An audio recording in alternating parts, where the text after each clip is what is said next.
So we're only 2 weeks into 2026 and already the effect of the amount of pressure that New Year can have and the feeling of needing to hit the ground running, do as much as you can, as quickly as you can, don't give up on New Year's resolutions. New Year, new me is causing me to have a little bit of an existential crisis, I'm not gonna lie. And what happens when we have an existential crisis? That's right kids, we make cookies. So today I'm gonna make a recipe that I've adapted from a basic chocolate chip cookie recipe to make some cookies that I am calling Everything I Love cookies, because they have everything I love in them. For this recipe, you're going to need 40 grams of vegan butter, 40 grams of peanut butter. I'll be using crunchy, so it's got peanuts in them. 5 tablespoons of honey, half a teaspoon of vanilla extract, 1/3 of a teaspoon of bicarbonate of soda,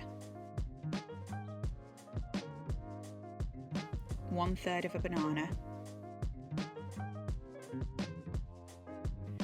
120 grams of plain flour, I'm using gluten-free,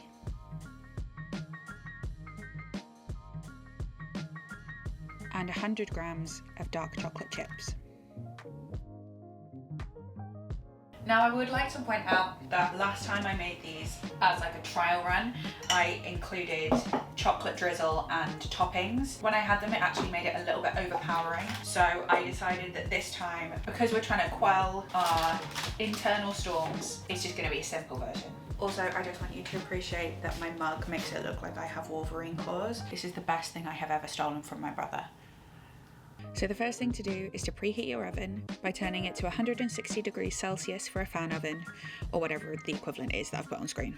The first thing that I'm going to do is take off all my rings and my bracelets so that I don't get a load of gunk in them whilst I'm baking. Yay! This is a pretty simple recipe, to be honest. So the first step is to just put the vegan butter, the peanut butter, the honey, banana and vanilla extract into a bowl and then mix all of that together. And then we add in the dry ingredients afterwards. So that's what I'm going to do first.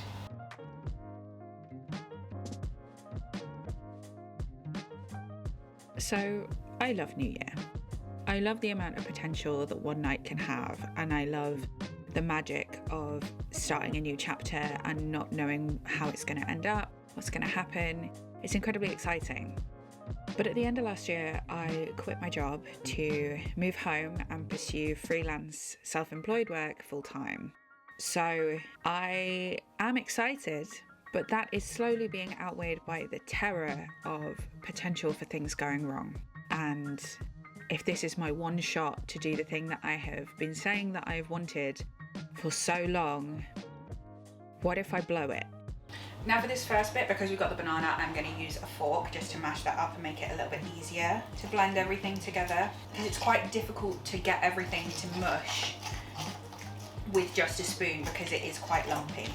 And it's difficult as well to tell because you've got the crunchy peanut butter in here to tell what's lumps and what is peanuts. So, okay, I think that's mixed together very well this time. Now don't get me wrong, I'm doing all the things that a person would normally recommend to do in this situation. I'm trying to focus on what I can control, set aside anything that is out of my control. I'm in therapy on a regular basis, but I'm somebody who tends to put as much effort as she has the capacity to into anything that she tries. And what worries me about this is it's a situation where you could try as hard as you possibly can and still not be good enough, which is terrifying.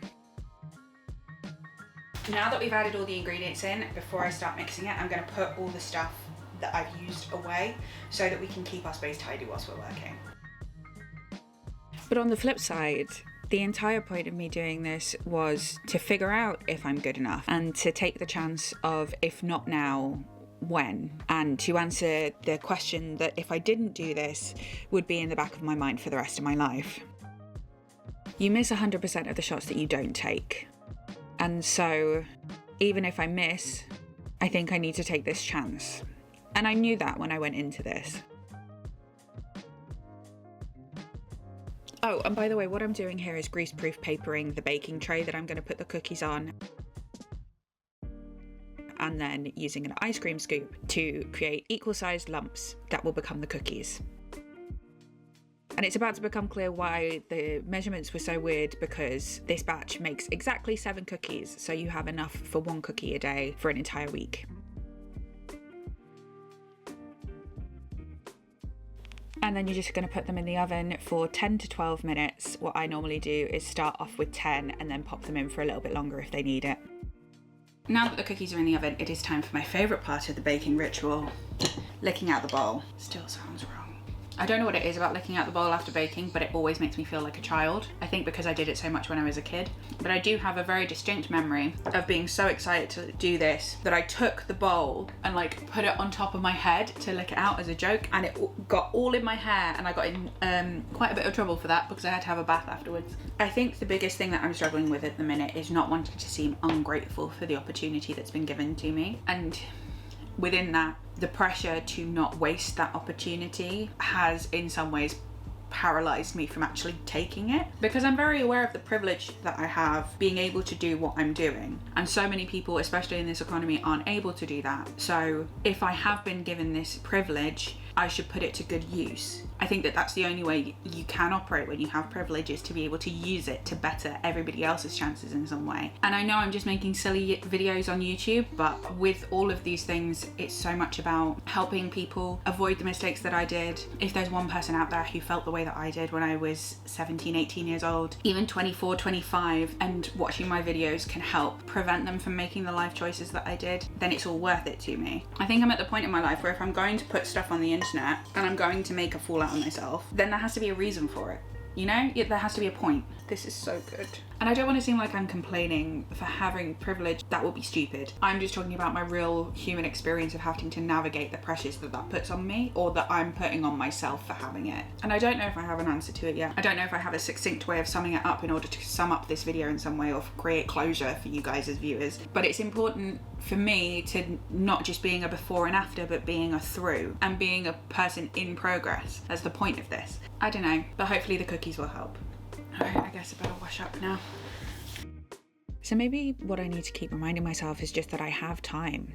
I don't need to have all the answers right now. And part of this is learning. No matter what happens, I will come out of this wiser. And that's what I want out of everything in my life, is to learn, grow, and become a better human being. So maybe sometimes it's okay to just sit with a cookie, a cup of tea, and my favourite TV show. Because sometimes that's what you need.